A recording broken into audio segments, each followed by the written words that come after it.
Next और last element of directing जो हम लोग अभी पढ़ेंगे इस चैप्टर में इज कम्युनिकेशन। इस टॉपिक में मेरे को केवल अभी हम लोग केवल बैरियर्स ऑफ कम्युनिकेशन करेंगे, लेकिन थोड़ा सा मैं आपको ओवरव्यू दे रही हूँ, इसके कोई नोट्स वगैरह भी हमको नहीं लिखने हैं। तो सिंपल कम्युनिकेशन का प्रोसेस क्या है, कम्युनिकेशन क्या है, इन सिंपल टर्म्स हम लोग अगर बात करेंगे what is communication. Communication is, हम लोगों ने बोला, exchange of ideas, exchange of expressions. Clear? तो कम्युनिकेशन प्रोसेस स्टार्ट कहां से होता है, किस तरीके से कम्युनिकेशन होता है? क्लियर? मिस्टर एक्स, क्लियर, इन्होंने मैसेज सेंड किया। क्लियर? मैसेज सेंड करने के लिए इन्होंने वेरियस मेथड्स ही के यूज, ईमेल करा, रजिस्टर लेटर भेजा, किसी भी तरीके से जो चाहे वो मैसेज के लिए यूज कर सकते हैं। मैसेज की इन्होंने एनकोडिंग की, कोडेड लैंग्वेज में इन्होंने मैसेज भेजा। किसको भेजा? मिस्टर वाई को। So mister X is sender and mister Y is receiver.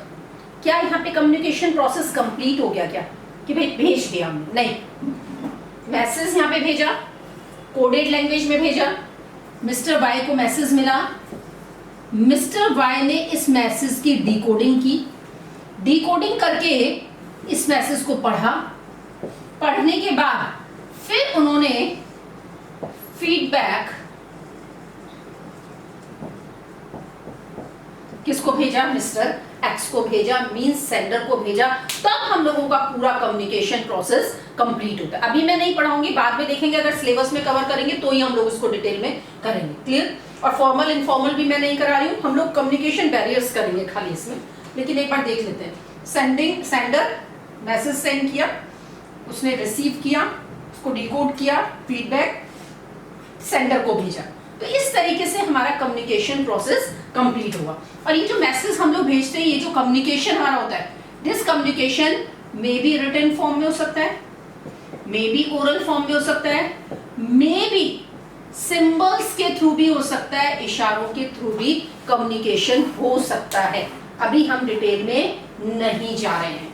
तो communication is an exchange of idea, any matter or expressions between or among various people. Clear? हमको आज क्या करना है, मेरे को आपको लर्न कराने हैं barriers of communication.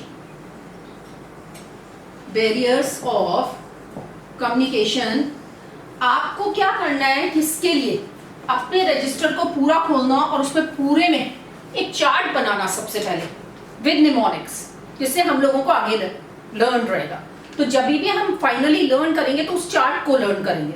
तो आपको क्या करना है, अपने नोट्स स्टार्ट करने से पहले ये चार्ट बना लेना है। क्लियर?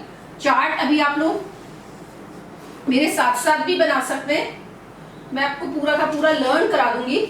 सबसे फर्स्ट वन हम लोग क्या आते हैं इसमें, personal barriers. Personal barriers, personal barriers के लिए मैंने निमोनिक बनाया, फास्ट फूड खाओगे तो आईसीयू में जाओगे। फास्ट फूड खाओगे तो आईसीयू में जाओगे। तो मैंने इसमें से एफ लिया और मैंने यहां पे से कैपिटल वाले आईसीयू है। क्लियर? एफ से मैंने लिया first, fear of challenge of authority, fear of challenge of authority.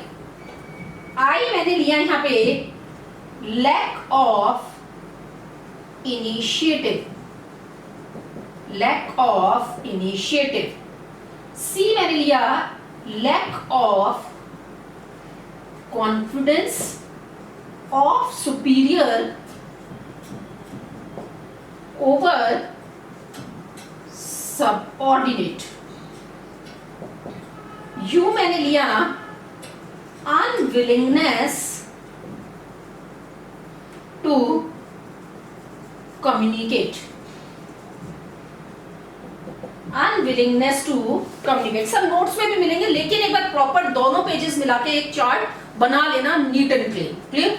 तो सबसे फर्स्ट वन, कम्युनिकेशन बैरियर्स की मीन्स जब हम लोग कम्युनिकेट करते हैं कोई भी मैटर, तो क्यों दूसरे आदमी को समझ नहीं आता, या क्या प्रॉब्लम्स आती हैं कि वो कम्युनिकेशन हमारा सक्सेसफुल नहीं हो पाता इन ऑर्गेनाइजेशन और in day to day life. Just like first barrier they are saying personal, because of personal barriers. Personal barriers, personal समस्याएं, क्या समस्याएं? First कहते हैं fear of challenge of authority. मैं कम्युनिकेट नहीं कर रही आपको, क्यों? क्योंकि मेरे को लग रहा है मैं बॉस को जाके डायरेक्ट बात करूंगी, नहीं तो मेरी अथॉरिटी क्या रहेगी, आप खुद जाके बता दो। तो जहां मेरे को ये डर होता है कि मेरी अथॉरिटी कम हो जाएगी, तो वहां पे मैं कम्युनिकेट नहीं कर रही। कम्युनिकेशन नहीं करना, पूरा नहीं करना या सही तरीके से नहीं करना, all are communication barriers. I is lack of initiative. मैं मोटिवेटेड नहीं हूं, मेरे को दिमाग में बहुत सारी चीजें आ रही है, लेकिन फिर भी मैं नहीं बता रही। Because of lack of motivation हम लोग का इनिशिएटिव नहीं ले रहे, तो लैक ऑफ इनिशिएटिव की वजह से हम लोग नहीं कर रहे। C lack of confidence of superior over subordinate, कि सुपीरियर का मींस मेरे बॉस का मेरे ऊपर कॉन्फिडेंस नहीं है। कॉन्फिडेंस दो तीन तरीके से हो सकता है, या तो उनको ये लग रहा है कि इनको मैंने बात बताई ये लीक कर देंगे, कॉन्फिडेंशियलिटी की बात की वजह से भी हो सकता है, या ये हो सकता है कि उनको लग रहा हो कि इनको बताना बेकार है, काम तो करके दे ही नहीं सकते, उनको मेरी एबिलिटीज पे कॉन्फिडेंस नहीं है। तो इन दैट सिचुएशन भी वो कम्युनिकेट नहीं कर रहे, बात नहीं कर रहे। And U is unwillingness to communicate, क्या मैं मेरा मन नहीं है आपसे बात करने का, मेरे को आपको बताना ही नहीं है, मेरे को उस पर्सन से बात नहीं करनी है, तो ये मेरा पर्सनल बैरियर है। तो इस पर्सनल बैरियर की वजह से कम्युनिकेशन फेल हो जाता है। तो पर्सनल बैरियर में हम कैसे लर्न करेंगे? Fast food, F is for, हमेशा कैपिटल वाला वर्ड लेते हैं, तो बाकी सब मैंने शॉर्ट में लिखे। एफ से मैंने लिया fear of challenge of authority, I is for lack of initiative, C is for lack of confidence, and U is for unwillingness to communicate. Clear? Second one is psychological barrier.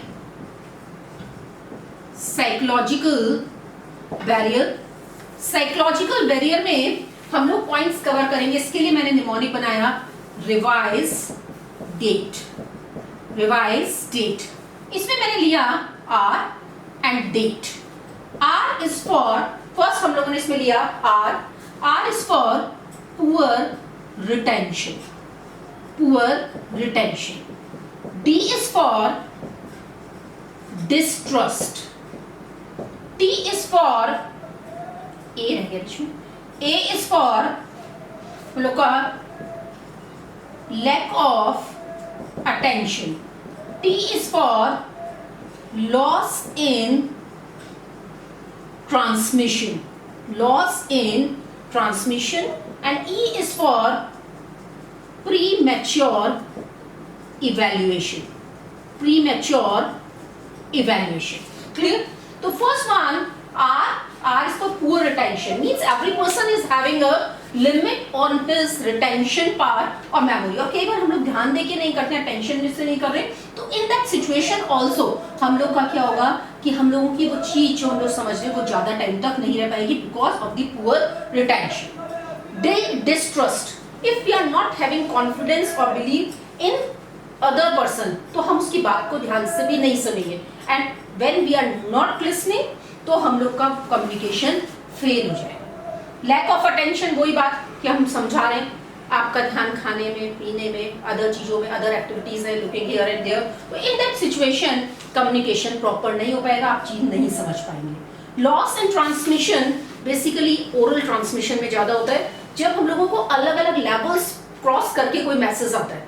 Means मान लो किसी भी labour ने supervisor को बोला, supervisor ने अपने manager को बोला, मैनेजर ने आगे लेवल पे बोला, तो जितने लेवल्स क्रॉस होंगे उतना ही हम लोग का जो मैसेज है वो डिस्टॉर्ट होता चला जाएगा और एक्चुअल मैसेज एक्चुअल प्लेस से कम्युनिकेट नहीं हो पाएगा। Clear?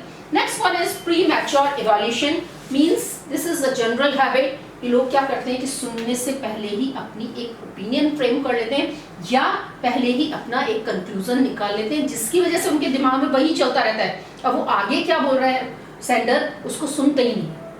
It happened lot many time, it happened in the happens in the class कि टीचर हमेशा बोलते पहले एक बार सुन लो देन क्वेश्चन पूछना, क्योंकि वहां पे लैक ऑफ अटेंशन भी हो जाएगा और आप प्री मैच्योर इवैल्यूएशन कर लिया, मुझे समझ ही नहीं रहे कि आगे उसी चीज को एक्सप्लेन किया जा रहा है, तो प्री मैच्योर इवैल्यूएशन। तो साइकोलॉजिकल बैरियर्स आर, इसके लिए हम याद करेंगे रिवाइज डेट करके, R is for poor retention, D is for distrust, then A is for lack of attention, T is for loss in transmission, and E is for premature evaluation. Next type is organizational barriers.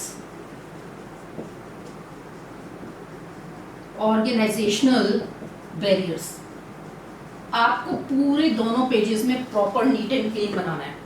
Organisational barriers में हम लोग याद करेंगे crops code बनाएंगे। Clear? First हम लोग लिखेंगे C is for complex structure of the organization, R is for strict rules and regulations of the organization, O is for organizational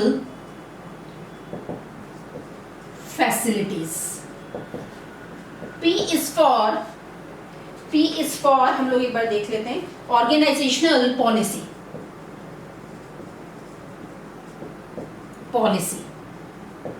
and S is for status,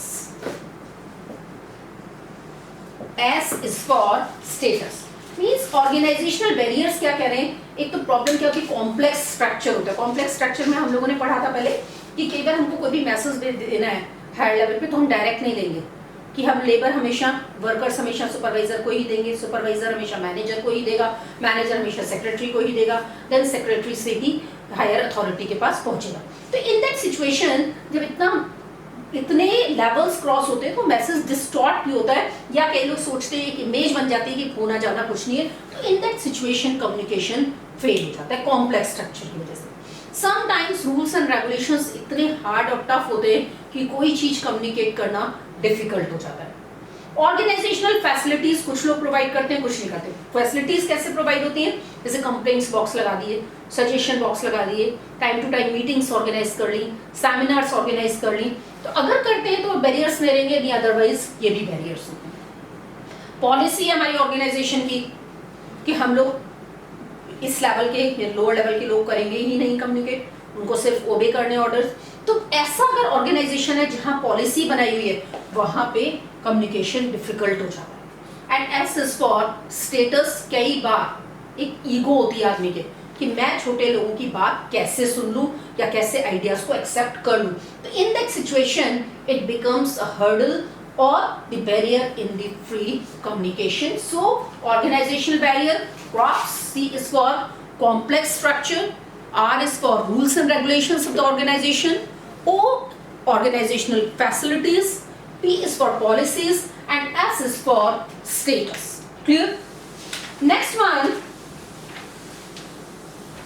one is semantic barrier. Last one, semantic barrier. Semantic barrier में मैंने code बनाया है अब BST में first B1 हम लोगों ने लिया इसमें बैडली